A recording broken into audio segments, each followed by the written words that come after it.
Welcome back to my channel রত্নাতির বন্ধু সবাইকে স্বাগত। প্রতিদিনের মতন আজকেও হাজির হয়ে গেছি একটা ব্লগ ভিডিও নিয়ে। আজকে শনিবার, এই এখনই ব্লগ ভিডিওটা করব আর এখনই আমি ভিডিওটা ছেড়ে দেবো। সন্ধ্যাবেলা চা খেয়েছি, এই দেখো চায়ের কাপ পাশে।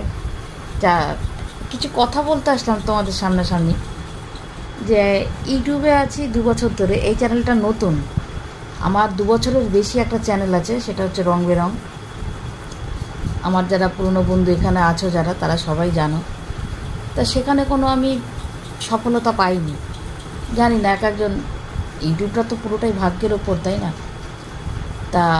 তারপরে ভাবলাম কি, যদি এই চ্যানেলটা একটা চ্যানেল খুলে যদি আমি সেখানে ভিডিও দিয়ে দেখি, যদি সেখান থেকে দাঁড়াতে পারি। তো এখানেও দিয়ে যাচ্ছি, কোনো রকম কোনো কিছু বুঝতে পারছি না, জানি না আদপও কী হবে, এখানেও কি আমি আদপও সফল হব নাকি ঠিক ওরকমই, পুরোটাই যদি কিন্তুর উপরেই আছে। তো এমনিতেও ইউটিউবের ব্যাপারটা না কিছু বুঝতে পারছি না। বড় বড় ইউটিউবাররা এখন দেখছি ভিডিও কম দিচ্ছে, লাইভ করছে বেশি।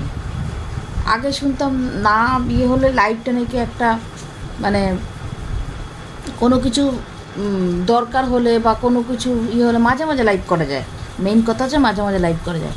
কিন্তু এখন দেখছি দিনে 3বার 4বার করে করে লাইভ, কারণে অকারণে লাইভ, তারপরে রোজ। আর আমি দেখেছি আমার ওই রং বেরঙের ক্ষেত্রেই আমি বলছি, লাইভ যদি করতাম না, ভিডিওর ভিউজ কমে যেত। তার জন্য আমি লাইভ করাটা বন্ধ করতাম। যেদিন লাইভ করতাম সেদিনকেই ভিডিওর ভিউজ কমে যেত। শুধু তাই না, যেদিনকে আমি শর্ট দিতাম সেদিনকেও কিন্তু ভিডিওর ভিউজটা কমে যেত। তা ওই ভয়টা আর করতাম না বা দিতাম না।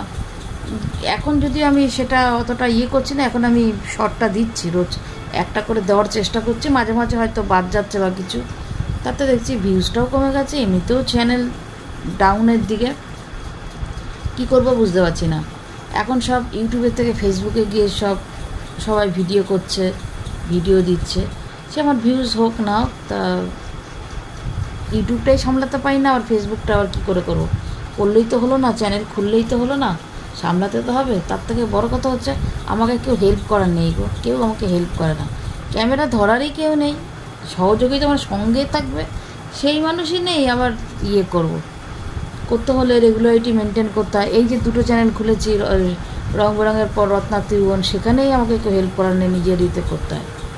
তো এখন একটা জিনিস আমার খুব হচ্ছে, মানে ডাউট ক্লিয়ারের জন্য এটা আমি করলাম, যে সবাই শাড়ির ব্যবসা করছে। যেটা হয়েছে, যেমন আগে ইউটিউবারদের সংখ্যা কম ছিল, মানে অর্গানিক ভিউয়ার্সদের সংখ্যা বেশি ছিল, যার জন্য চ্যানেলও ভাইরাল হতো, চ্যানেলে ভিউজও হতো। এখন তো সবাই ইউটিউবার, ঘরে ঘরে ইউটিউব চ্যানেল, এক একজনের 2-3টে করে চ্যানেল। তো কে ইউটিউব দেখবে, আর কে কীভাবেই বা ভিউজ বাড়বে, কে কার ভিডিও দেখবে? তো এটা একটা কারণ।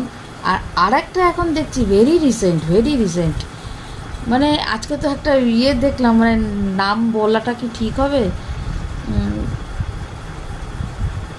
বড় বড় চ্যানেলগুলো, বড় চ্যানেল, সবাই শাড়ির ব্যবসা করছে, সবাই। এমনকি কিছু চ্যানেল তো শাড়ির দোকানও দিয়েছে। আজকে এই মাত্র আমি স্ক্রোল করতে করতে একটা দেখলাম চ্যানেল, একদম পুরনো, বেশ ভাইরাল চ্যানেল। সেই চ্যানেল দেখছি বলছে আমরাও শাড়ির ব্যবসাতে নামলাম।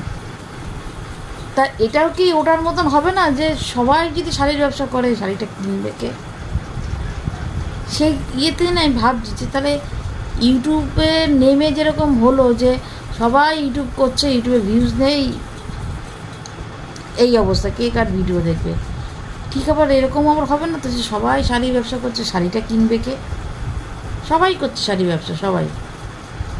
তো এই কথাটাই জানাতে আসলাম, যে সবাই শাড়ির ব্যবসা করছে, তাহলে শাড়িটা কিনবে কে? তাই না? কেনার তো একটা মানুষ দরকার।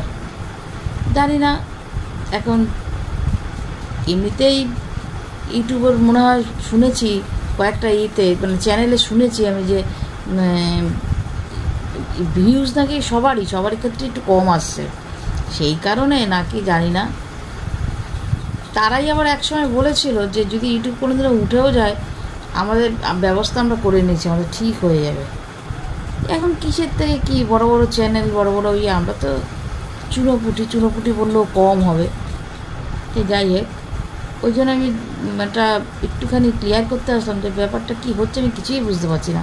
তোমাদের কিছু জানা থাকলে একটু বললো তো প্লিজ। হ্যাঁ, তাহলে ব্যাপারটা আমার কাছেও পরিষ্কার হয়ে যাবে। তো এটা বলতেই আসলাম। ভিডিওটা আজকে মতো এখানে শেষ করছি, আবার আগামীকাল একটা নতুন ভিডিওর সাথে হাজির হবো। গুড নাইট, ভালো থেকো, টাটা।